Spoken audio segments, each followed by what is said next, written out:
Oke, kita masuk ke pembahasan tentang keterperdayaan ya atau Recording gurur in progress. ya.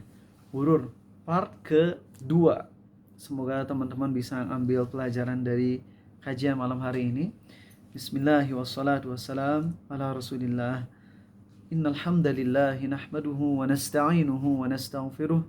Sungguh segala puja dan puji hanya milik Allah. Kita puji Dia. Kita mohon pertolongan dan ampunannya. Wa na'udzu billahi min syururi anfusina wa min sayyiati a'malina.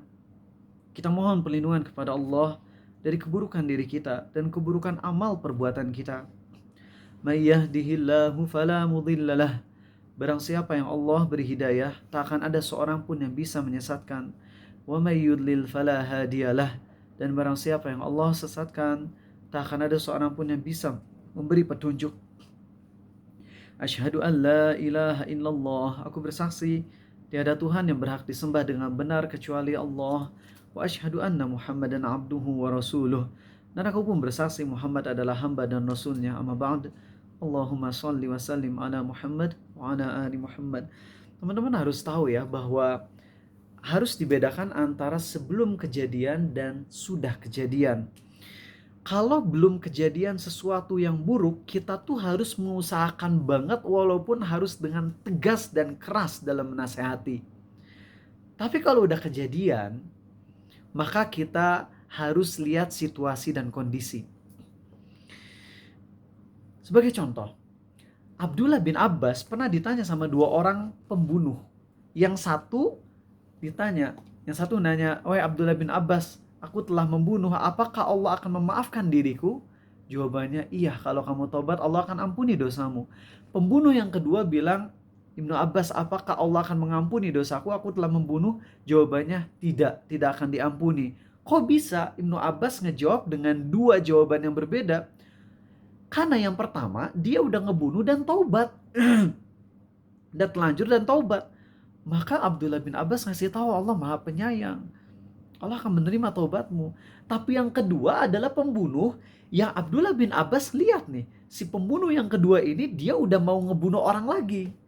Kalau dibilang Allah akan mengampuni dosamu, apa yang terjadi? Lanjut. Jadi harus dibedakan teman-teman antara yang udah kejadian dan belum kejadian. Maka kalau misalnya dari ceramah Rizal ada yang terkesan tegas, tentunya itu tegas karena husnudzon Rizal kalian belum kejadian. Tapi kalau ada yang konsul ke Arizal udah kejadian, ya tentu akan lihat situasi kondisi. Ngejawabnya nggak selalu sama antara satu orang dengan orang lain. Dan bisa jadi ada satu orang yang ketika nanya berulang dalam tempo waktu yang cukup panjang, di tahun 2025 jawabnya gini, di tahun 2026 jawabnya gitu. Karena udah beda kondisinya. Yang konsul sama orangnya tapi beda, sikonnya itu beda. Maka Ariza pertimbangkan dengan jawaban yang berbeda. Kenapa sih ngomong kayak gitu? Karena nanti ada poin-poin yang mungkin banyak dari kalian terutama yang di Zoom yang terjerumus ke ini. Maka kalau Ariza menggebu-gebu nggak apa-apa kan? Ya, maaf. Ada beberapa orang yang terjerumus tapi mayoritas kalian belum terjerumus. Udah terjerumus. Makanya anggapin kalian ikut terjerumus. Jadi maaf kalau nanti rada-rada menggebu-gebu, bukan Ariza munafik karena Ariza juga masih terjerumus ke sini. Tapi lagi berjuang. Nah, tapi menggebu-gebu biar kalian gak masuk ke sini. Paham kalian? Kira-kira tentang apa, Elwin? Di lagi Zoom. Udah deh, nanti aja. Bisa nebak salah gitu. Nanti malah jadi buruk ya. Nanti jangan keluar ya. Kalian dengerin ceramah ini sampai beres. Baik teman-teman. Ali. Keterperdayaan. Terperdaya yang selanjutnya. Kita udah bahas ya pekan lalu. Terperdaya tuh dalam kasus apa? Orang yang belajar Islam. Ngerasa dirinya mulia hanya dengan belajar tanpa mengamalkan. Atau mengamalkan tapi cuman yang lahiriah aja. Sedangkan hatinya gak dijaga dari maksiat-maksiat hati. Atau dia ngejaga diri dari maksiat lahir batin, tapi ada satu poin yang dia lalai, yaitu dia ngerasa aman. Gua udah ikhlas, udah tawadu dan sebagainya, jadi aku lebih aman sekarang dari siksa Allah. Wah, itu gak bisa teman-teman. Ya, karena poin yang ini yang biasanya paling lembut nih. Yang paling lembut tuh bagian situ. Karena ketika orang taubat sungguh-sungguh dan nangis, hatinya plong nggak? Plong, itu tuh pasti. Itu tuh yang paling awal Allah kasih atas orang yang taat dan taubat adalah rasa plong, rasa nikmat di hati, rasa nyaman. Nah, rasa nyaman inilah yang nanti mudah disisipi oleh setan, sehingga setan ngebisikin ke kita, kamu udah aman nanti di akhirat. Nah, itu tuh yang bahaya. Makanya Nabi SAW dalam pembahasan tentang hadis A, gabung beberapa hadis yang A langsung sampaikan secara makna ya, itu orang yang wudhu sempurna, kemudian dia sholat dengan khusyuk ya, maka dia akan diampuni dosa-dosanya semuanya. Dalam riwayat yang lain seakan-akan baru lahir dari ibunya. Berarti kan dosanya bagus banget, terhapus. Lalu beliau di ujung hadisnya menyampaikan apa? Jangan terperdaya. Kenapa? Padahal kan ini sholatnya bagus ya, wudhunya bagus, sholatnya khusyuk. Pasti lah kalau sholat khusyuk mah bisa nangis nah, hati teh nyaman banget, enak. Tapi kenapa di ending hadisnya jangan terperdaya? Kenapa? Karena justru disitulah momen dimana setan tuh bisa masuk. Saat kita sholatnya udah sukses, nangis, khusyuk, ikhlas, gak ada orang lain, disitulah setan masuk. Kamu udah aman dah, gue udah gagal bikin kamu gak khusyuk, kata setan. Kamu aman. Nah, saat kita dapat bisikan kamu aman, disitulah kita segera taubat, istighfar ke Allah, dan minta tolong agar jangan ada perasaan aman dari siksa Allah itu di dalam hati kita. Teruslah merasa takut sampai akhirat. Karena ingat, pernah ngedenger dalam 2 ceramah tapi belum ngecek hadisnya. Jadi ini tolong PR ya buat kalian yang ahli dalam searching ya. Sini ada Ashraf nggak? Soalnya ini pernah ngedenger ini dari 2 orang, Ustadz Syafiq gitu ya, dan sepupu A dan salah satu teman AA. Tapi belum cek hadisnya. Apa itu?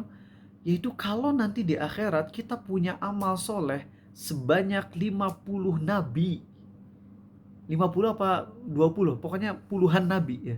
Kita punya amal soleh selevel puluhan nabi, kita tetap akan merasa takut nanti di hari kiamat. Kapan ngerasa takutnya? Yaitu momen pas awal-awal hari kiamat. Dan ada beberapa momen, jadi hari kiamat itu kan benar-benar gaib, sehingga kita nggak tahu timelinenya gimana secara rincinya. Walaupun ada ulama yang berusaha untuk ngasih timeline, ini dulu, ini dulu, ini dulu. Yang jelas paling akhir mah apa sih sebelum surga? As-Sirat sama Kisos ya. Kisos yang antara sesama muslim itu terjadinya di setelah jembatan gitu. Nah, tapi yang sebelumnya itu kan kita nggak tahu mana dulu, mana dulu, mana dulu. Karena itu perkara gaib. Walaupun ada ulama yang berusaha untuk ijtihad mana dulu, tapi mereka tetap bilang Allah yang lebih tahu. Karena ini perkara akhirat, perkara gaib. Kita nggak bisa tentukan timelinenya. Ya. Nah, cuman nanti tuh akan ada momen-momen, walaupun secara umum nanti orang yang beriman tuh akan Allah beri ketenangan. Di surah Al-Anbiya Allah berfirman, la yasma'una hasisaha wa hum fi majtahat anfusuhum khalidun. Mereka tidak akan mendengar desisan jahanam. Kata Allah, mereka gak akan ngedengar desisan jahanam. Dan mereka akan berada di dalam kehidupan yang begitu menyenangkan, begitu aman, sentosa. Tapi dalam banyak keterangan, itu disampaikan bahwasanya orang-orang yang beriman pun ketakutan, bahkan Nabi pun ketakutan sallallahu alaihi wasallam. Begitupun Nabi Ibrahim, Nabi Nuh. Nah, jadi ada di hari kiamat tuh ada timeline yang hanya Allah yang tahu, di mana orang tuh tetap ketakutan sesoleh apapun. Ya jangankan kita, Nabi aja ketakutan, apalagi orang lain gitu. Tapi akan ada momen di mana Allah ngasih ketentraman juga. Dan kapan itu kita nggak tahu. Dan kita jangan nyantai gitu. Oh jadi gitu ya, nanti di hari kiamat pas kita lagi takut kita bisikin di hati, tenang aja. Nanti akan ada momen dimana saya akan nyaman kok. Gak bisa gitu. Nanti di hari kiamat kita ngeblank lah teman-teman. Ya. Kan ingat ya hadis dimana Allah akan mendekatkan seorang hamba ke hadapannya. Lalu Allah akan bertanya, kamu pernah dosa ini gak, dosa itu gak, dosa ini gak, dosa itu gak. Terus lalu kemudian Allah bilang, dulu aku tutupi aib-aibmu di dunia, maka sekarang aku ampuni dosamu. Nanti pas kejadian itu mah kita gak bisa bilangin, ini mah hadis nu eta teh ya gitu. Waktu di dunia kita udah belajar. Gak bisa kayak gitu. Gak bisa. Di hari kiamat mah real kita akan takut. Akan real takut kita. Nah teman-teman, ini kalian perhatikan baik-baik ya. Allah berfirman, la uqsimu biyaumil qiyamah, wala uqsimu bin nafsil lawwamah. Baca tafsir Ibnu Katsir. Itu serem teman-teman. Allah berfirman, aku bersumpah demi hari kiamat dan aku bersumpah demi jiwa yang menyesali dirinya sendiri. Siapa orang yang menyesal di hari kiamat? Tahu siapa? Hah? Semua orang. Orang kafir karena dosa-dosa mereka, orang zalim karena dosa-dosa mereka, dan orang yang soleh karena mereka ngerasa amal mereka belum banyak, padahal mereka bisa lebih banyak beramal. Jadi semua orang akan nyesal di hari kiamat. Takut semuanya di hari kiamat.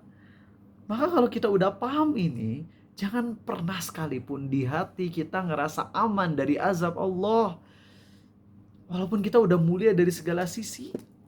Termasuk kita udah nangis khusyuk, tobat sungguh-sungguh, punya lingkungan orang soleh. Tapi kalau hati udah keterbisiki, kamu aman. Di situ kita langsung counter, langsung deny itu. Bisikan setannya langsung kita lawan. Ya Allah, enggak ada yang aman ya Allah. Sampai aku mati. Kalau aku mati, di situ baru aman. Dan kalau udah, boleh nggak kalau kita udah mati terus ngerasa aman? Jawabannya bukan boleh atau enggak, karena itu mah udah otomatis teman-teman. Kalau udah mati mah kita nggak bisa milih gitu. Jadi kata Nabi SAW, ketika beliau ditanya ya, kan beliau bersabda, barang siapa yang benci bertemu dengan Allah, maka Allah pun akan benci bertemu dengan dia. Dan barang siapa yang rindu bertemu dengan Allah, Allah pun akan rindu dengan dia. Bertemu dengan Allah tuh maksudnya apa? Mati kan? Langsung sahabat nanya, ya Rasulullah, kita semua benci bertemu dengan Allah, dalam artian takut mati, benci dong mati, wajar ya. Orang benci mati, dah kalau ya secara umum orang benci mati, kecuali kalau lagi di medan jihad ya itu mah ngejar mati. Tapi kalau dalam kondisi normal, orang-orang kan nggak mau mati. Para sahabat nanya, ya Rasulullah, kalau kami nggak mau mati, kami nggak suka mati, berarti kami benci dong bertemu dengan Allah. Berarti Allah juga benci dong bertemu dengan kita. Kemudian Nabi SAW mengklarifikasi, bukan gitu. Jadi gini teman-teman, bahkan orang soleh pun takut mati. Orang soleh itu takut mati, yaitu takut amalnya belum cukup. Gitu. Nah, kondisinya tuh gini teman-teman. Ketika seorang hamba dicabut nyawanya, pas dicabut nyawanya, kalau dia dicabut dengan baik oleh malaikat pencabut nyawa, dengan cara yang indah, yang baik, maka pada saat dicabut nyawa itulah malaikat akan membisikkan bahwasanya Allah tuh rindu, Allah tuh ingin bertemu dengan kamu. Nah, pada momen itulah si nyawa ini akan rindu bertemu dengan Allah, maka Allah pun rindu bertemu dengan dia. Dan saat seseorang itu mati dalam kondisi dicabut nyawanya dengan cara yang buruk, sambil disampaikan oleh malaikat bahwasanya Allah membencimu, disitulah orang ini akan benci bertemu dengan Allah, maka Allah pun benci bertemu dengan dia. Jadi patokan kapan kita rindu bertemu dengan Allah atau kapan kita benci bertemu dengan Allah bukan pas sebelum mati, bukan. Sekarang mungkin kita bisa bilang aku rindu bertemu dengan Allah, nanti aslinya pas dicabut nyawanya. Kalau pas dicabut nyawanya ternyata yang dibisikkan ke kita oleh malaikat adalah Allah rindu, maka di situ jiwa kita langsung penuh kerinduan bertemu dengan Allah, dan Allah pun rindu bertemu dengan kita. Gitu teman-teman. Ini adalah tafsir surah Al-Waqiah ya, yaitu fa'amma in kana minal mukadzib wa amma in kana minal muqarrabin farauhu wa raihanu wa jannatu na'im. Wa amma in kana minal mukadzibin nadallin, benar gak sih? Wa amma in kana minal mukadzibin nadallin fanuzulun min hamimin wa tasliyatu jahim. Itu kalian bisa baca di tafsir Ibnu Katsir ya, tentang rindu atau benci bertemu dengan Allah. Itu bukan pas kita lagi hidup. Kalau di pas hidup kita bisa berstatement gampang, aku rindu bertemu dengan Allah, aku takut bertemu dengan Allah kalau dosa-dosaku banyak. Nanti pas menjelang matinya, realnya tuh, pas dari cabut nyawanya, nanti disitulah malaikat nyampein apakah nanti outcome-nya kita jadi rindu atau kita nggak mau ketemu Allah. Dan disitulah Allah membalas sesuai dengan kerinduan kita atau kebencian kita. Itu review dari materi pekan lalu. Jadi jangan pernah terperdaya untuk poin yang tadi. Jangan pernah terperdaya. Poin selanjutnya teman-teman ya, yang sekarang, oh ya, poin pekan lalu udah dibahas belum tentang orang yang ngebabat aliran-aliran sesat, udah ya? Sampai lupa sama belajar dirinya sendiri sehingga akidahnya malah menyimpang. Tentunya ini buat diri kita jadi pelajaran penting, tapi buat yang udah kejadian, seperti misalnya Ahmad Didat dan sebagainya, maka kita beri uzur, ya. Begitupun para ulama-ulama ahlu sunnah yang dalam sebagian akidahnya malah ikut akidah yang bukan ahlu sunnah. Contohnya Ibnu Hazm, secara umum beliau adalah ulama yang wah banyak banget jasanya, tapi ada beberapa akidah yang beliau nggak sesuai, ya. Tapi nggak membatalkan keislaman karena beliau menolak dikarenakan ijtihad. Maka nggak bisa kita sesatkan beliau, apalagi vonis ahli neraka, apalagi vonis kafir, nggak bisa. Begitupun Imam Nawawi, Ibnu Hajar al-Asqalani, ada beberapa perkara akidah yang nggak sesuai dengan akidah salafus soleh generasi 3 abad awal Islam. Tapi nggak ada satupun ulama yang memvonis Ibnu Hajar, Imam Nawawi sebagai ahlu bid'ah, sebagai orang sesat, nggak ada satupun. Bahkan mereka sangat memuji-muji Ibnu Hajar dan juga Imam Nawawi karena saking besarnya syubhat di zaman tersebut sampai ulama selevel itu pun mengikuti akidah yang gak sesuai dengan akidah salafus sholih. Ya. Dan kita mendoakan kebaikan untuk mereka. Adapun yang ada sebagian ustadz yang mengkafirkan Ibnu Hajar, mengkafirkan Imam Nawawi, bahkan mengkafirkan semua Asy'ari. Ada ustadz ya. Kalau misalnya ormas di Indonesia yang mengikuti mazhab Asy'ari, tahulah ya ormas mana. Itu semuanya kata ustadz tersebut kafir. Wah, ini bahaya ini. Ustadz yang kayak gini bisa masuk ke Khawarij karena mengkafirkan orang yang tidak kafir. Mereka melakukan kesalahan karena ijtihad. Yang mana kita tahu ulama tuh kalau ijtihad pahalanya berapa? 1 kalau salah, 2 kalau benar. Maka kita husnudzon kepada para ustadz atau para ulama yang keliru dalam beberapa akidah, ya. Tapi mereka bukan karena menolak, cuman karena kekeliruan dalam memahami dalil. Oke. Begitupun Ahmad Didat. Kalau Ahmad Didat memang bukan ulama ya. Ahmad Didat tuh pendakwah yang melawan misionaris. Beliau bukan ulama, sehingga beliau nggak bisa ijtihad dalam perkara akidah, nggak diterima ijtihadnya. Cuman kita tetap memberi uzur karena jasanya yang sangat besar gitu. Bayangin udah mengislamkan 300 pendeta Vatikan lebih masuk Islam. Masa kita ejek-ejek gitu ya beliau? Enggak lah. Ya semoga Allah merahmati beliau, ya menjaga beliau, memudahkan beliau di kubur, di akhirat, dan juga masuk ke dalam surga. Begitupun kita semua ya. Semoga kita semua sama Allah dijaga Islamnya sampai kita mati. Baik teman-teman, sekarang poin selanjutnya. Orang yang terperdaya adalah orang yang belajar tentang hal-hal yang rumit tentang perkara dunia atau perkara agama. Orang yang mempelajari perkara-perkara yang rumit tentang perkara dunia, tentang ilmu dunia atau ilmu syariat. Dia berkecimpung di ilmu-ilmu rumit tersebut, lalu kemudian dia share ke umum tanpa memperhatikan kemaslahatan. Jadi kan ada ya orang-orang yang emang ahli banget gitu dalam beberapa bidang. Kalau Fadil dulu jurusan apa, Fadil? Teknik lingkungan. Teknik lingkungan. Pelajarannya apa teknik lingkungan? Biologi? Ada apa deh? Kimia. Oh, kimia banyak ya? Oke. Nah, Fadil mempelajari pelajaran teknik lingkungan, bahkan mungkin nanti jadi profesor silakan misalnya ya. Pasti mempelajari hal-hal yang pelik, ya enggak? Cuma nanti ketika nge-share, ya ke forum orang-orang yang emang teredukasi dan emang nyampe otaknya ke sana gitu. Ya enggak sih?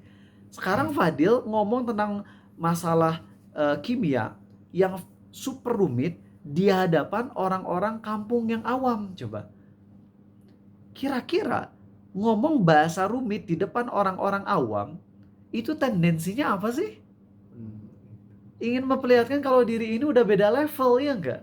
Dan itu bahaya, itu terperdaya orang yang kayak gitu. Ini kalau kita baru ngomong ilmu duniawi, dan itu banyak. Kalau profesor ngajar dengan bahasa yang pelik, yang rumit di hadapan mahasiswa-mahasiswanya, itu nggak apa-apa. Karena itu kesempatan untuk membangun pola pikir atau membangun pokoknya membangun cara berpikir dan sebagainya supaya naik level. Makanya Nabi SAW ketika berbicara dengan sebagian sahabat yang cerdas, beliau pakai bahasa yang gak dimengerti oleh sahabat. Kayak misalnya tentang haroj. Ya Rasulullah, apa itu al-haroj?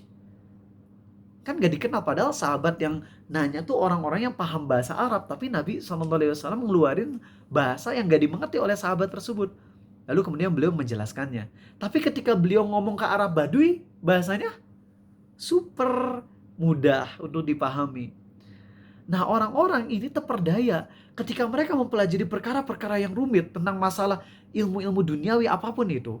Itu nggak apa-apa mempelajari rumitnya. Kalau emang kamu pingin master di bidang tersebut dan kamu akan membawa maslahat untuk banyak orang, silakan, itu nggak dilarang. Tapi yang dilarang tuh ketika kita udah mempelajari ilmu yang rumit tersebut, lalu kemudian kita share tanpa melihat situasi, kondisi, dan audiens. Itu bahaya loh. Itu bisa bikin gaduh. Itu untuk perkara baru, perkara duniawi. Ya, ngeluarin istilah-istilah yang berat yang gak dipahami tanpa menjelaskannya lagi. Bikin postingan-postingan yang gak jelas maknanya. Ya, tanpa ada penjelasan detailnya di bawahnya sehingga bisa dibaca oleh orang-orang. Itu dalam perkara duniawi. Lalu bagaimana dengan perkara syariat? Kalau dalam perkara syariat ini bisa lebih parah lagi.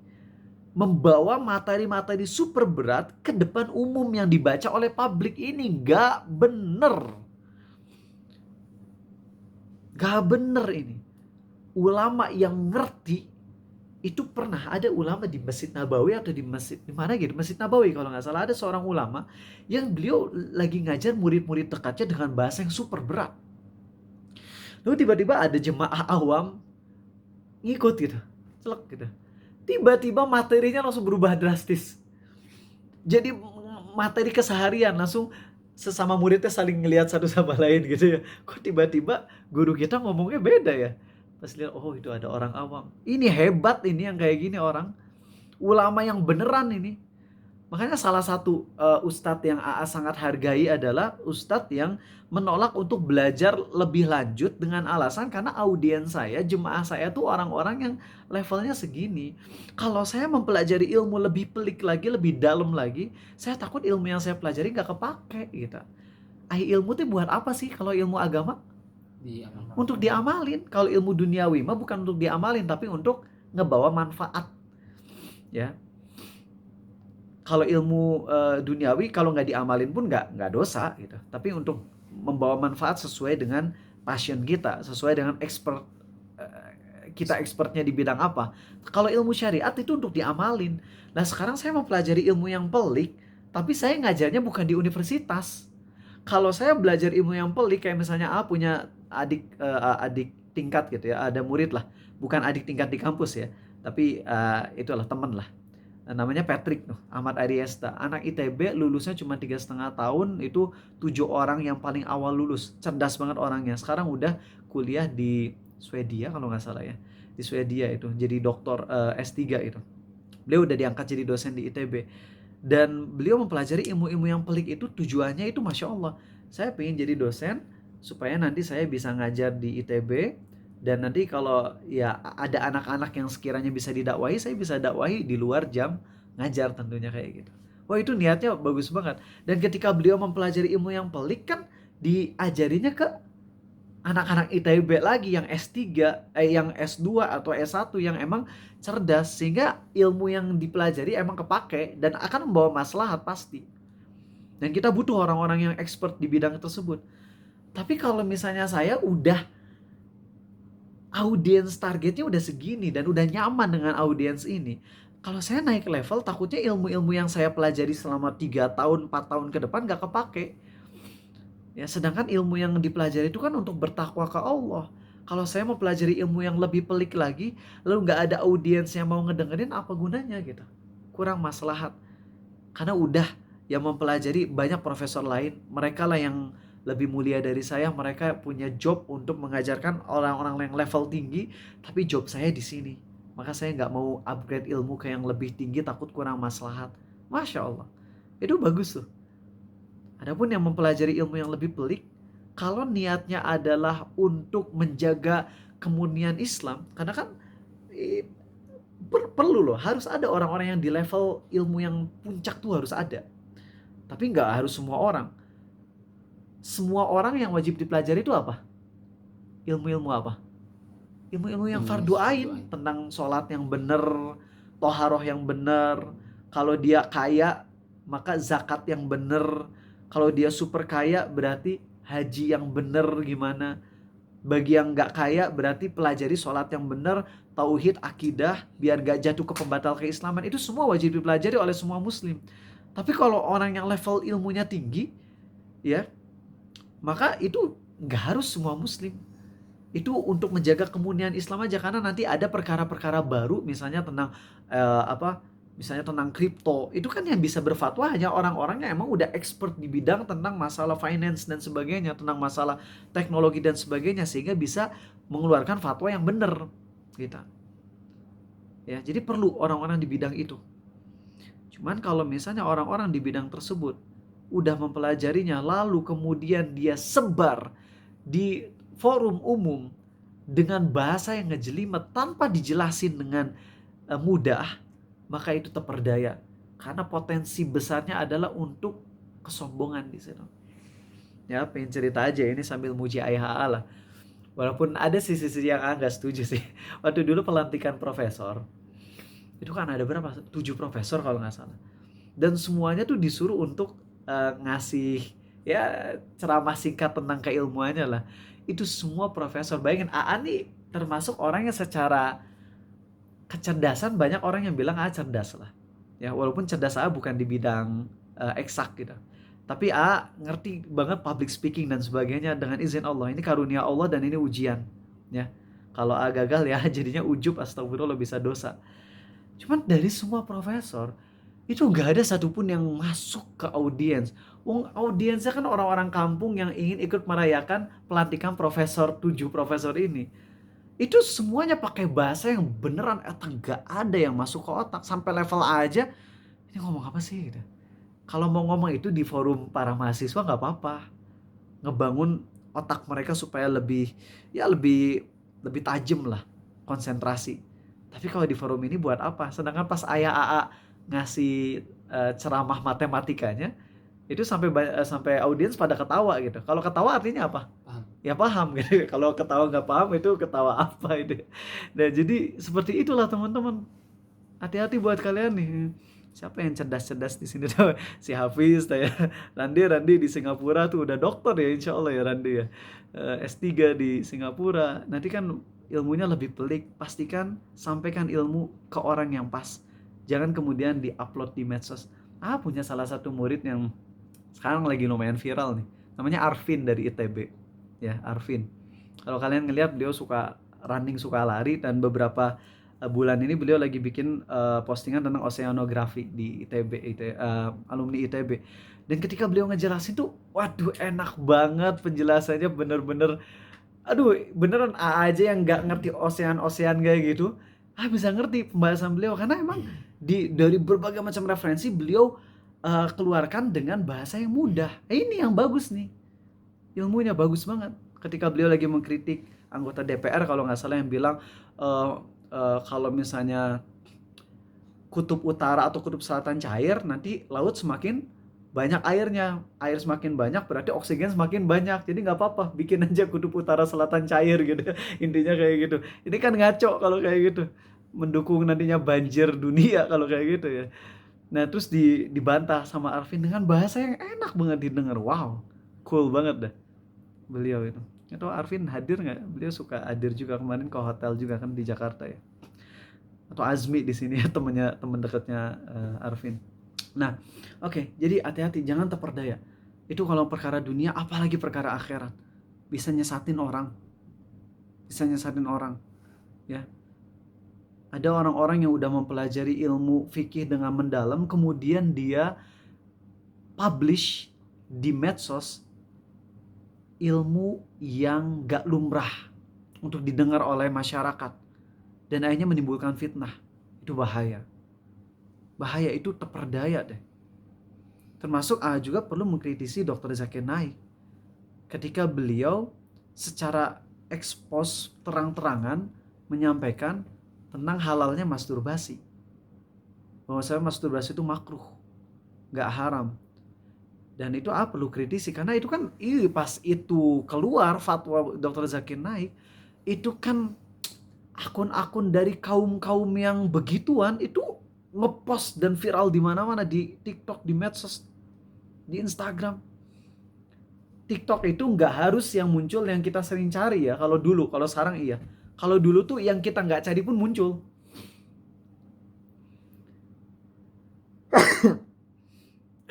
Alhamdulillah. Yahdikumullah wa yuslihu balakum. Akhirnya kan itu jadi mudarat banget itu. Fatwa tentang makruhnya masturbasi itu nggak boleh diterang-terangan disampaikan di depan umum, nggak boleh. Itu harus lihat dulu situasi kondisi. Ibnu Abbas juga ketika ada yang curhat, ya Ibnu Abbas, aku maaf kalau bahasanya kurang enak ya, aku menggosok kemaluanku dengan tanganku sampai keluar air mani. Lalu Ibnu Abbas bilang nggak apa-apa itu ya, daripada zina. Pertama itu riwayat ini diperbincangkan ulama sahih atau tidaknya. Kalaupun itu sahih, itu tuh riwayat yang benar-benar tersembunyi, gak publish di depan umum. Belum lagi dibahas tentang sanadnya sahih atau tidaknya. Maka jangan menyampaikan ilmu-ilmu yang kayak gini di depan umum. Hati-hati yang kayak gini ya. Jangan sampaikan karena bahaya, itu terperdaya kita ngeposting kayak gitu bisa jadi niatnya sekedar ingin ngasih tahu kalau kita ini wawasannya luas, dan itu bahaya. Di medsos itu sampaikan yang emang bisa memperbaiki orang, bukan yang bikin orang jadi semakin jauh dari Allah. Bahaya kalau gitu teman-teman. Ada lagi yang terperdaya berupa orang yang mempelajari bahasa Arab dengan super detail, lalu dia merasa kemuliaan ada pada belajar bahasa Arab. Padahal kemuliaan itu bukan karena belajar bahasa Arabnya, tapi karena apa? Karena bahasa Arab yang kita pakai untuk mendalami Quran. Ada bahasa Arab yang level tinggi, yang ketika kita bawa untuk tadabbur Quran itu kita akan jadi semakin wah banget. Yang kalau kita baca terjemahan gak akan ada feelingnya. Contoh aja, ini level-level yang simple deh. Ayahku, bahasa Arabnya apa Fadil? Tahu nggak? Abi. Coba kalian lihat surat Maryam, ya, dan surat Yusuf. Kalau di surat Yusuf kan anak-anaknya Nabi Yakub tuh bilang ke ayahnya, ya abana. Ya abana tuh artinya wahai ayah kami. Kalau aku berarti ya abi ya. Ya abi, wahai ayah. Kalau ya abana, wahai ayah kami. Tapi di surat Maryam, Nabi Ibrahim berkata bukan ya abi, tapi ya abati. Kalau di terjemahan mah sama-sama aja, wahai ayahku, wahai ayahku. Tapi kalau kita belajar bahasa Arab, kita akan dapat feelingnya gitu. Anak-anaknya Nabi Yakub manggil ayahnya wahai ayah. Sedangkan Nabi Ibrahim manggil ayahnya ya abati, wahai ayahku yang kusayangi. Dan itu Nabi Ibrahim ngucapin wahai ayahku yang kusayangi, konteksnya tuh apa? Konteksnya tuh pas ayahnya bilang aku mau ngebunuhmu. Coba lihat, itu feelingnya dapat banget tuh. Kalau Nabi Ibrahim yang mau dibunuh oleh ayahnya bilang wahai ayahku tersayang ya abati, maka aku, orang tuaku yang emang zolim ke aku tapi gak sampai ke derajat ngebunuh, mukul aja gak nyampe gitu, cuman sekedar dihardik, dimarahin, maka seharusnya aku juga bisa ngucapin kalimat yang lebih lembut kepada ayahku. Kalau Nabi Ibrahim aja yang mau dibunuh oleh ayahnya masih ngomong ke ayahnya wahai ayahku tersayang, lalu kita yang disakiti oleh ayah yang gak seberapa, masa kita gak bisa ngomong wahai ayahku tersayang? Ini kan dalam gitu ya. Padahal ini baru ilmu bahasa Arab yang basic loh. Baru yang basic, nanti kalau kita belajar bahasa Arab yang lebih dalam lagi, kalian akan nemuin berbagai macam kesempurnaan bahasa Arab yang ada di Quran. Dari segala sisi itu benar-benar sempurna. Kayak misalnya di surah Az-Zumar, Allah berfirman, wasiqal ladzina kafaru ila jahannam zumara hatta idza ja'uha futihat. Ketika Allah berfirman tentang penghuni neraka, Allah berfirman hatta idza ja'uha futihat. Tapi kalau pas berbicara tentang surga, wasiqal ladzina taqaw rabbahum ilal jannati zumara hatta idza ja'uha wa futihat. Ada wa-nya di situ. Itu kalau kita belajar secara bahasa Arabnya, itu akan amazed teman-teman. Pas neraka nggak pakai wa, pas surga pakai wa. Wow. Dalam banget itu. Nah inilah kalau belajar bahasa Arab level tinggi bisa ngebikin kita semakin mentadaburi Quran, itu kita akan dapat feelingnya, kita akan semakin dekat dengan Allah. Tapi bukan sekedar bahasa Arabnya. Makanya melihat,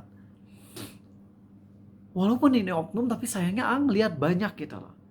Waktu belajar bahasa Arab di sebuah kampus, melihat mereka orang-orang yang paling master dan fasih dalam berbicara bahasa Arab, tapi mereka orang yang paling gak kejaga lisannya. Paling kelihatan sholatnya asal-asalan.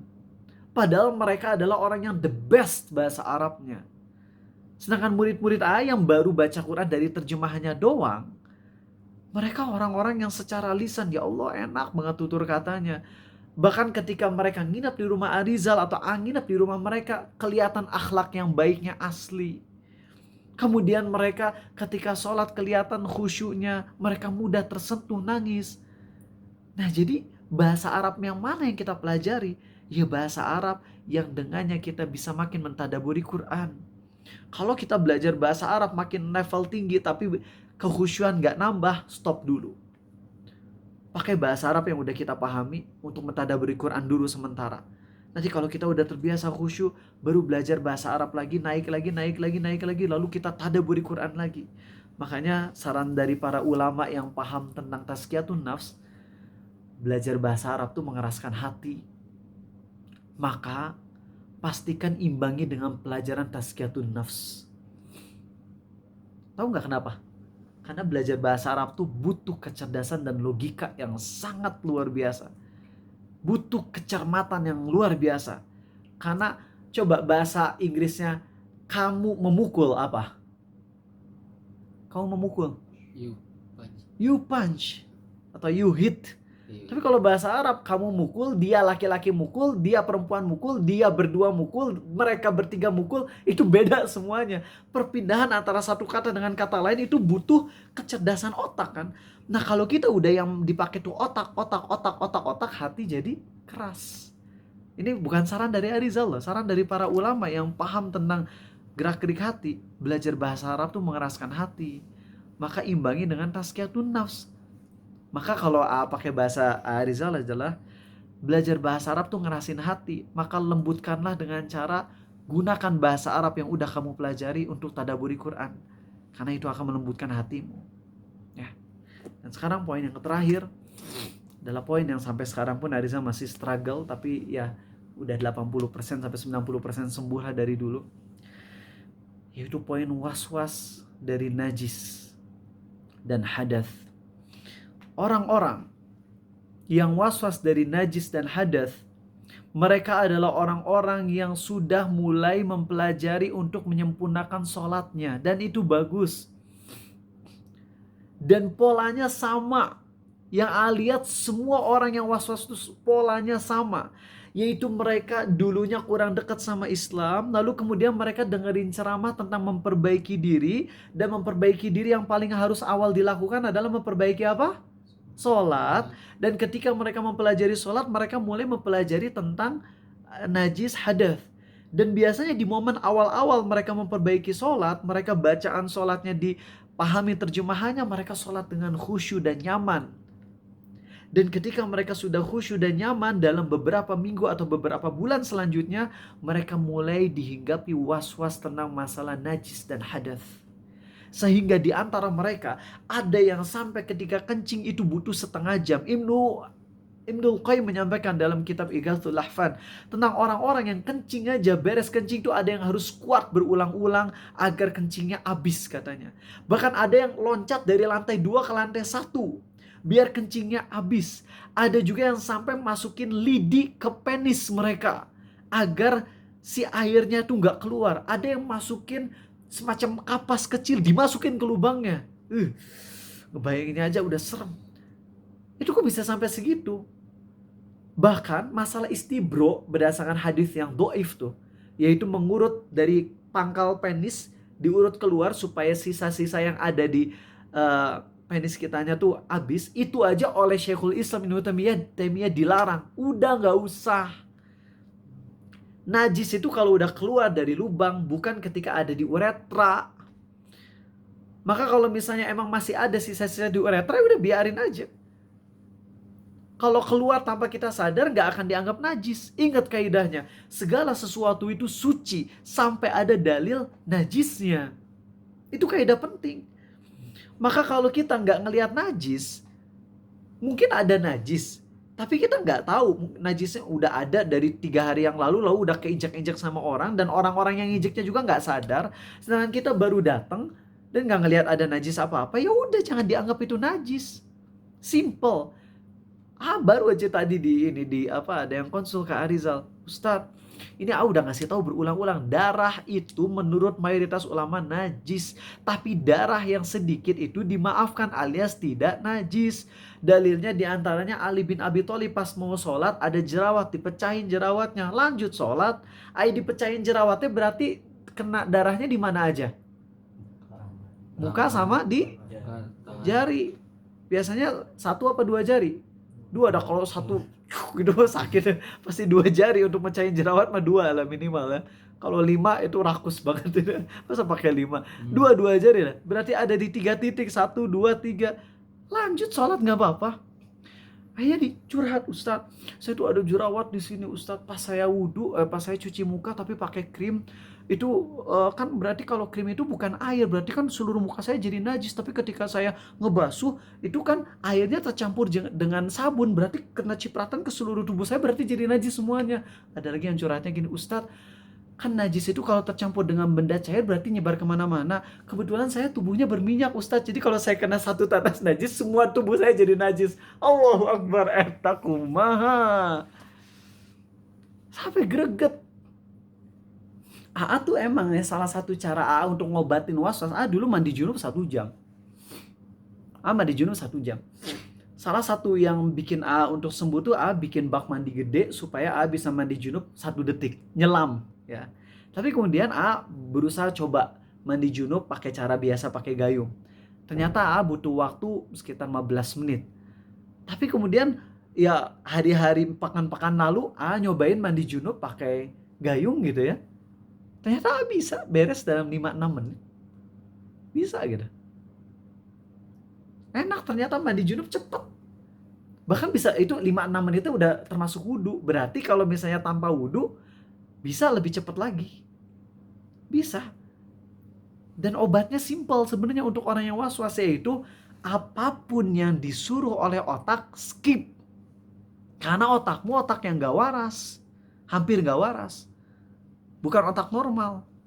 Ya kayak udah sering cerita, cebok tuh kadang sampai sambil ngomong. Udah dikucurin 7, udah sampai 7 kali tapi masih angger pingin nyuci lagi kemaluan. Udah 7, udah diomongin. Bahkan kalau pasang mikrofon pun nanti didengerin ulang tuh ada suaranya. Udah ngomong 7 kali, gesek. Udah. Tapi masih pingin, itu didorong sama hati tuh, pingin banget untuk ngusap sekali lagi. Gak akan pernah beres. Makanya obatnya adalah skip. Percaya deh. Orang seperti kalian yang kena was-was, itu kalaupun dilihat oleh 100 orang, anggap aja kalian tuh kencing dilihat 100 orang. Ini perandaian ya, tapi haram ya, nggak boleh ya. Ini perandaian aja. Andai kalian dilihat 100 orang, pas lagi kencing terus kalian cebok, dan semua 100 orang itu udah ijma. Bukan mutafakun alaih lagi, tapi udah ijma. Ijma penonton. Kamu udah cebok, udah digesek lebih dari 3 kali. Kita sebagai yang ceboknya ngerasa belum. Seperti itu. Jadi cara obatnya simple. Gak usah diikutin apa kata otak. Otak nyuruh A, balikin ke B. Kita lagi wudhu, udah bagian tangan beres. Lalu kepala, lalu telinga, lalu kaki. Terus dibisikin, itu tangan belum beres. Gak usah basuh tangan lagi, langsung aja kaki. Keluar. Karena orang waswas tuh gak akan pernah sembuh teman-teman. Kecuali dengan cara dilawan setelah memohon pertolongan ke Allah. Dan sebenarnya enak banget bener. Dan Ani di posisi dimana kadang sukses kadang enggak. Dan kemarin yang dari Jawa Timur itu sengaja datang ke rumah Arizal, rela bayar besar untuk diobati dari was-was. Dan dengan izin Allah 80% was-wasnya sembuh. Tapi ada satu was-was dari yang 20% sisa yang bikin greget. Yaitu dia gak bisa megang handphone kecuali harus cuci tangan dulu. Jadi kalau misalnya ini handphone ya, kan dia pegang gitu, udah cuci tangan dia megang gitu, oke aman. Terus dia simpan handphonenya di sini, dia di sini, tangan diginiin misalnya, tangan gini, handphone di sini. Kalau handphonenya udah lepas dari tangan, dia nggak bisa megang handphone kecuali harus cuci tangan lagi. Ate nanya, kamu tangan najis nggak? Enggak Ustaz. Bilang demi Allah tanganmu nggak najis. Demi Allah tangan saya nggak najis. Pegang handphone kamu. Nggak bisa Ustaz. Allahu Akbar. Mah jangan datang ke Arizal tuh. Datangnya ke psikiater. Minum obat kayak musuhnya Batman deh, saha teh. Si Joker tuh makan obat apa nih? Gak tau lah pokoknya. Makan tah psikiater. Makan obat dari psikiater itu mah. Bukan merendahkan penyakit mental, tapi ini posisi kayak gini oleh Ibnul Qayyim juga dimarahin dalam kitabnya. Ya, jadi tolong ya jangan potong ceramah ini kemudian bilang dasar Arizal yang nggak paham tentang penyakit mental. Enggak, bukan kayak gitu. Kalau kalian datang ke psikiater pun ada kok psikiater yang kayak gitu. Ya, jadi ada punya dulu pernah ceramah di Garut kalau nggak salah, pas diantar pulang supirnya itu punya satu fobia. Tahu fobianya apa? Nanjak pakai mobil manual. Itu fobianya. Nanjak pakai mobil manual. Bener, itu kan nggak kaget ya. Tapi jangan itu pantas sih, karena kan pernah kecelakaan gitu, kita bisa ngerti. Cuman ya buat kita yang ngedengarnya kan ngakak gitu wajar, tapi tolong ya jangan ngakakin kalau ada orang kayak gitu. Buat kita itu seru dan lucu, tapi buat dia enggak, itu keringet dingin kalau gitu. Pas datang ke psikiaternya juga marahin kok.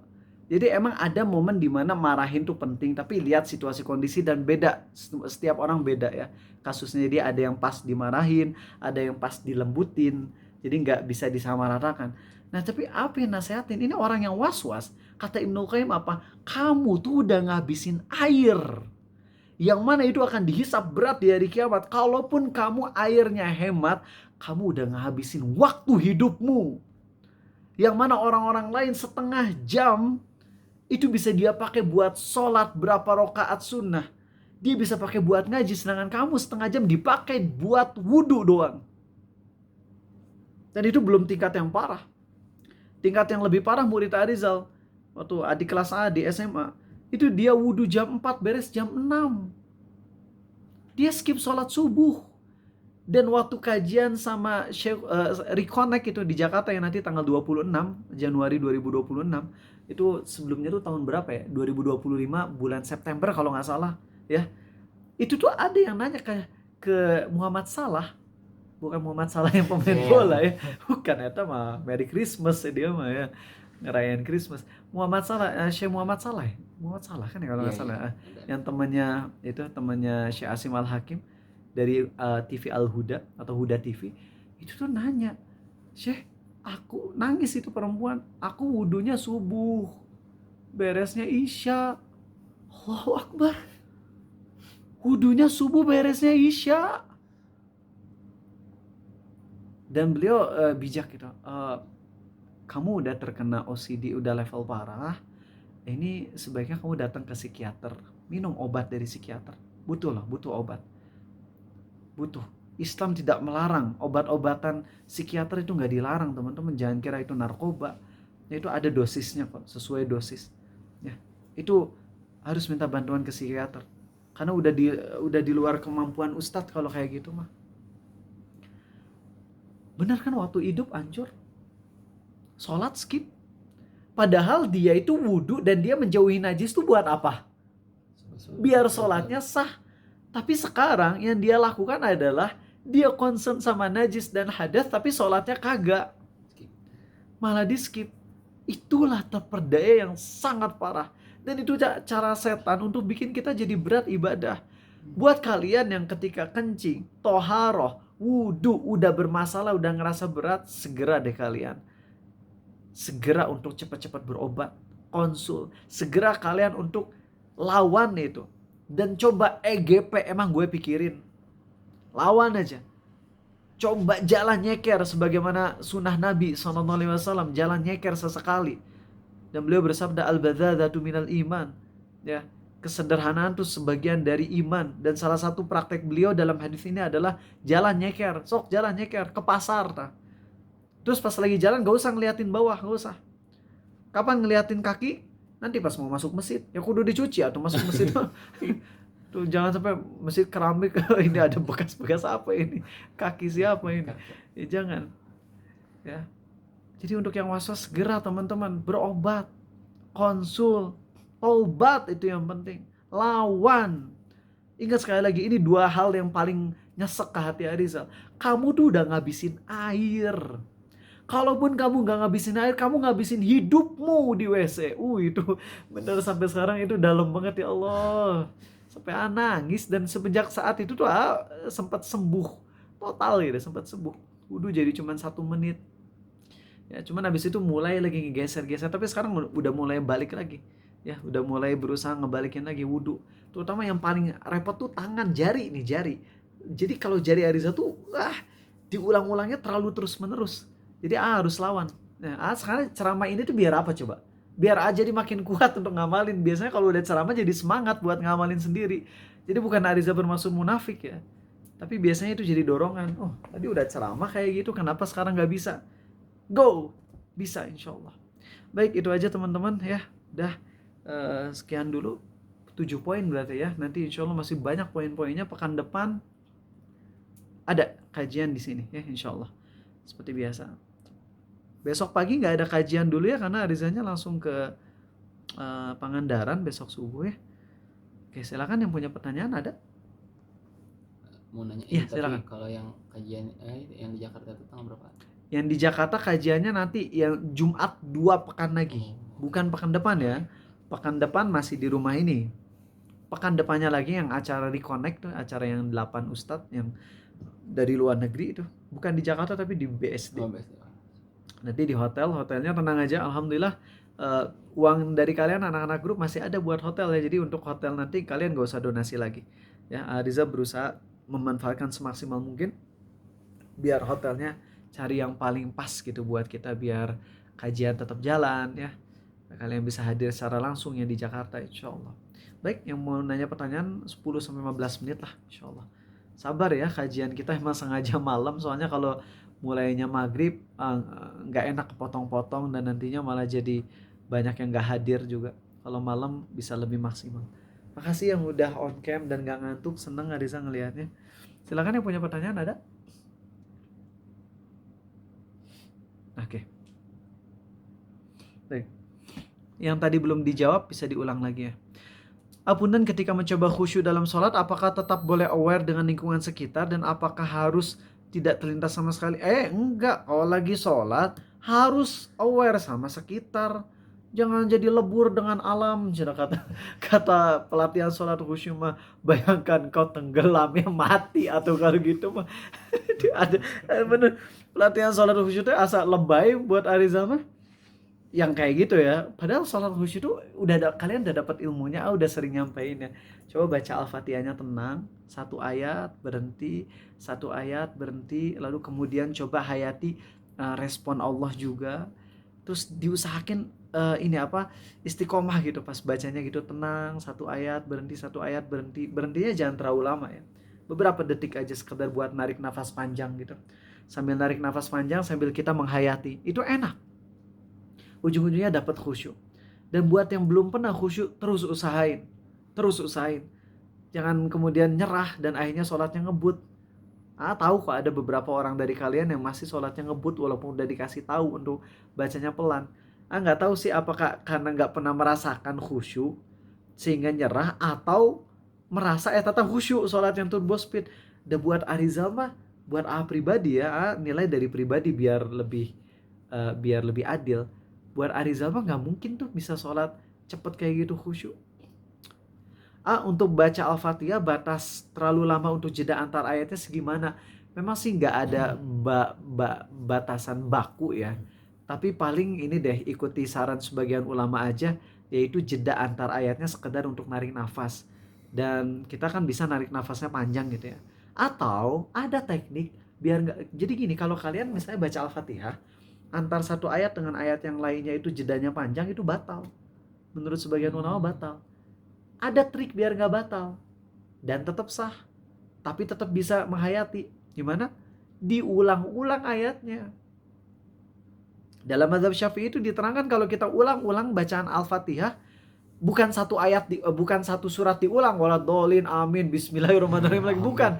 Tapi ayatnya diulang-ulang, misalnya Bismillahirrahmanirrahim. Alhamdulillahi rabbil alamin. Ar-Rahmanir-Rahim. Maliki yaumiddin. Maliki yaumiddin. Maliki yaumiddin. Terus sampai kita benar-benar bisa ngehayatin gitu. Itu boleh. Ya itu nggak batal. Atau kalaupun mau ada jeda untuk narik nafas panjang pun insya Allah nggak apa-apa. Ya, nggak apa-apa. Insya Allah. Narik nafas panjang tuh. Tapi jangan narik nafas, tahan 1 menit gitu ya. Itu membatal kalau kayak gitu, jangan deh. Oke, seperti itu ya, akhi. Semoga Allah mudahkan. Para nabi dan rasul adalah orang yang paling takut masuk neraka. Betul lah. Betul. Mereka orang-orang yang paling takut untuk masuk neraka. Walaupun mereka udah dijamin surga. Jadi kalau lagi sholat tuh harus aware sama sekitar. Di antaranya kalau lagi sholat, kalian ada barang, aware sama barang kalian, jagain barang kalian. Kalau itu misalnya handphone yang di bawah, injak handphonenya. Ya, diinjak. Tapi jangan diinjak dalam badannya, maksudnya ditahan pakai kaki. Jangan dibiarin nanti nggak sadar, merem, khusyuk, hilang gitu iPhone-nya. Jangan. Ya. Bahkan sahabat Nabi itu SAW sholat sambil megangin unta. Dan itu di Ibnu Hajar al-Asqalani dalam kitab Fathul Bari menjelaskan, andai unta tersebut lepas maka batalkanlah sholatnya gitu. Dan kita pun harus tahu orang yang akan ngelewatin depan kita sehingga kita bisa tahan. Jadi jangan sampai kita nggak aware sama sekitar, itu bukan khusyuk, itu mah ya. Silakan yang mau nanya lagi, yang belum terjawab diulang lagi aja pertanyaannya ya biar terjawab. Was-was dapat keringanan dengan nggak peduli bisikannya. Bagaimana dengan kasus mereka yang was-was sudah jauh lebih baik dan jarang ada bisikan dalam waktu yang cukup panjang namun muncul lagi? Apakah boleh dia langsung gak dengerin dan ambil yang mudah saja demi menghindari timbul was-was lagi? Boleh insya Allah. Boleh ya. Untuk air berkaporit apakah bisa dipakai bersuci? Karena kadang air pam berkaporit boleh dipakai bersuci. Karena air kaporit itu gak sampai merubah sifatnya loh. Coba deh kalian ambil air kaporit ya, itu nggak merubah sifat, dalam artian masih air, masih cair gitu. Air yang berubah sifatnya itu air yang udah pekat banget warnanya, misalnya berubah jadi orange dengan orange yang pekat. Selain tanah ya, kalau tanah lain cerita. Jadi kalau air yang tercampur tanah sampai keruh pun itu tetap bisa dipakai buat mandi ya, bisa mandi gitu, bisa. Kalau air berkaporit bau itu biasanya terkena kencing. Nah, tapi baunya kan bukan bau kencing, tapi bau kaporit. Ya, kalau baunya bau kencing, kolam renang bau kencing, najis ada semuanya kolam renang. Ya, yang bagus tuh kolam renang yang dikasih apa gitu selain kaporit itu ada zat yang kalau kita kencing sedikit aja langsung jadi merah semuanya, itu jadi ketahuan tuh. Bagus kalau gitu tuh. Ya, dan jangan ya teman-teman. Jika terlambat bangun sholat subuh, apakah harus segera melaksanakan sholat atau boleh minum dan sikat gigi dulu? Kalau terlambatnya itu misalnya 5 menit sebelum matahari terbit, maka gak boleh ngapa-ngapain kecuali wudhu dan sholat. Bahkan pipis BAB pun harus ditahan. Itu kalau tinggal 5 menit lagi. Ya. Atau kalau 5 menit sih masih bisa pipis ya, masih lah bisa pipis, wudhu, ngebut gitu ya, masih bisa. Kalau misalnya udah tinggal 2 menit lagi, bangun langsung wudhu super cepat. Wudhunya pun gak boleh haram 3 kali, harus sekali doang ya. Itu kalau waktunya udah mepet banget, cuma 3 menitan, bangun langsung ngabring ke WC, wudhu yang wajib doang, muka sekali, tangan sekali, kepala, telinga, kaki sekali aja. Tapi kalau udah lewat subuhnya, udah bener-bener habis waktunya, udah matahari terbit, maka malah jadi lebih ringan di sini. Kita nggak harus langsung sholat, kita boleh jeda. Jedanya berapa lama? Bebas. Menurut mazhab Syafi'i bebas. Ya, mau kita makan dulu, ngopi dulu, ya, kita scroll handphone dulu, BAB dulu, wudhu dulu, itu nggak apa-apa. Itu dalam mazhab Syafi'i. Tapi kalau menurut mayoritas ulama harus cepet-cepet juga, harus segera mungkin. Ya, itu menurut mayoritas ulama. Tapi dalam hal ini, justru lebih cenderung mengikuti mazhab Syafi'i karena dalilnya kuat dalam hadis Sahih Bukhari Di mana Nabi SAW ketika sudah terlambat sholat subuh, ternyata beliau nggak langsung sholat subuh. Beliau malah jalan dulu beberapa ratus meter atau bahkan mungkin kilometer. Kemudian nyuruh azan dulu, nyuruh habis azan sholat qobliyah dulu gitu. Ya. Kalau kalian bangun 5 menit sebelum matahari terbit, boleh nggak qobliyah? Dosa qobliyah dulu. Tapi ternyata beliau qobliyah tuh. Nah makanya lebih menguatkan pendapat mazhab Syafi'i dalam hal ini, yaitu boleh ditunda kalau udah emang bablas. Tapi kalau waktunya masih sisa 5 menit terus kita malah lama. Nah ini orang-orang yang waswas, hati-hati. Bangun 5 menit sebelum matahari terbit, di WC-nya lama, dosa besar. Besar banget dosanya. Gak usah ngelihat pezinah, ngelihat ke diri sendiri, itu dosanya udah besar banget. Karena kita lalai itu ya. Makanya cepet-cepet kita perbaiki diri ya. Insya Allah perubahannya akan Allah beri pahala. Apa hukum uang reward dari wawancara produk kesehatan dan kita disuruh jawab seolah-olah pakai produk itu padahal belum pernah sama sekali? Haram. Karena itu adalah uang dari hasil berbohong. Haram uangnya. Haram. Ya. Tegas kalau yang jelas kayak gini. Apakah merasa senang setelah beramal itu tanda ujub atau merasa aman atau justru nikmat iman? Gak apa-apa, merasa nyaman dan senang itu adalah bonus dari Allah langsung kok. Gak apa-apa kok. Ya, yang gak boleh itu kan cuma merasa aman dari siksa Allah aja itu. Kalau merasa senang mah itu justru adalah sebuah kebaikan. Karena orang yang baik itu ketika beramal senang. Walaupun senangnya harus diimbangi juga dengan rasa takut kalau amal gak diterima. 2 menit lagi ya. Jika merasa sholat-sholat terdahulu rusak dan sekarang sudah belajar untuk khusyuk, apakah perlu memperbanyak sholat sunnah untuk menambal kekurangannya? Kalau rusaknya itu karena kurang khusyuk, jangan diulang sholatnya. Banyakin sholat sunnah. Tapi kalau sholat yang terdahulu rusaknya itu karena bacaan sholatnya yang hancur, dan kita dulu gak belajar, gak terbersit untuk belajar bacaan sholat, maka ya kodok sholatnya. Kalau nanti orang-orang taraweh di masjid, kita ikut taraweh tapi niatnya sholat isya.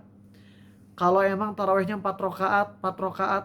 Kalau tarawehnya 2 rakaat, 2 rakaat, maka niatnya sholat subuh kodok. Kita jadi makmum tapi ikut taraweh bisa. Imam taraweh, jemaah taraweh, kita kodok subuh. Gitu aja. Gimana kalau imamnya sholatnya 2 rakaat, boleh nggak niatnya 4 rakaat isya? Boleh. Jadi caranya imam kan sholat tarawih 2 rakaat, niatnya sholat 4 rakaat isya.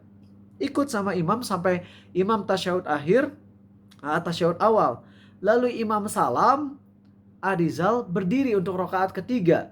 Lalu pas udah rakaat ketiga berdiri, imam mulai lagi 2 rakaat selanjutnya, takbiratul ihram, maka habis itu gabung lagi. Jadi dalam sholat, tadi udah misahin diri dari imam setelah salam. Lalu ketika imam sholat lagi, niat bareng lagi sama imam. Bisa kayak gitu. Ya, boleh. Terakhir ya. Hukum guru menerima uang hasil menjadi panitia ujian, tapi di penganggarannya manajemen sekolah menulis snack konsumsi. Karena di Jakarta guru negeri tidak diperbolehkan menerima uang selain gaji dan TKD. Nah tapi manajemennya ngasihnya dalam bentuk uang bukan sebagai makanan. Wah ini harus ditanyakan kepada pihak yang pemberi kebijakannya. Nggak bisa ngejawab, itu susah. Ya. Oh, kalau dapat uang banyak dahuluin haji dulu atau bayar utang dulu? Waduh ini udah pernah ngebahas. Wajib bayar utang dulu. Itu orang yang haji dulu dan gak bayar utang dulu, itu terperdaya. Ini pembahasannya sebenarnya ada buat pekan depan ya. Cuman gak apa-apa deh sekarang ini sedikit aja. Wajib bayar utang dulu ke Allah dan ke manusia. Kalau ke Allah utang tuh apa? Contohnya fidyah, kafarat. Kalian pernah hubungan badan sama, ini banyak nih jemaah Rizal, hubungan badan sama pacar pas haid. Udah berapa kali itu. Itu kalau diuangkan udah berapa miliar utangnya ke Allah. Harus bayar kafarat tuh. Sekarang teh 1 dinar teh 12 juta atau 13 juta. 1 dinar teh. Kalau berhubungan saat haid, itu bayarannya 13 juta per hubungan badan. Kebayang yang udah hubungan badannya ratusan kali, zina lagi, bukan sama istri ini. Ya. Bayar dulu itu fidyah, kafarat sumpah, kafarat atas dosa-dosanya, emang harus bayar kafaratnya. Haji itu belum wajib karena kita masih punya tanggungan yang wajib kita bayarkan, apalagi ke manusia. Begitupun ke manusia ya, bukan apalagi, maaf ralat ya, Ke Allah itu yang paling penting, bayar utang, kemudian ke manusia, ya, bayar utang ke manusia.